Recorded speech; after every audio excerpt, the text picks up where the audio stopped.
CM Revanth రెడ్డిపై మాజీ మంత్రి హరీష్ రావు తీవ్ర విమర్శలు చేశారు. తెలంగాణను కేసీఆర్ నిలబెట్టారని, రేవంత్ రెడ్డి పడగొట్టారని విమర్శించారు.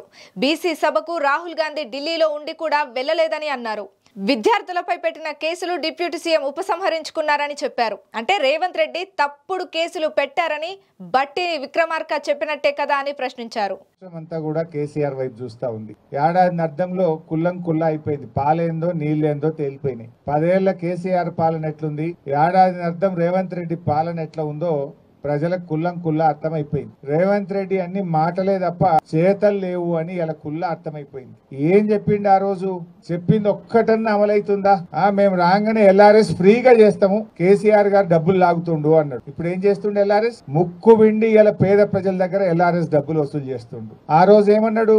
మేము వస్తే ఫార్మాసిటీ భూములన్నీ రైతులకు వాపసిస్తా అన్నాడు. ఇవాళ ఏమంటుండు? లేలే కేసీఆర్ 14,000 తీసుకున్నాడు, నేను ఇంకా 16,000 తీసుకుంటా అంటుండు. అంతా ఉల్టా. ఆ రోజు ఇదే పటాన్ చెరువు కాన్స్టిట్యున్సీలో జీవో 58, 59 కింద కొన్ని వేల మందికి పట్టాలు ఇచ్చిన పేద ప్రజలకు నేనే వచ్చి పంచిన ఆ రోజు కలెక్టర్ ని పెట్టి. కానీ ఇవాళ రేవంత్ రెడ్డి వచ్చినాక 58 బంద్ పెట్టిండు, 59 బంద్ పెట్టిండు. పైసలు కట్టిన వాళ్ళకి కూడా పట్టాలు రాని పరిస్థితి ఏర్పడ్డది.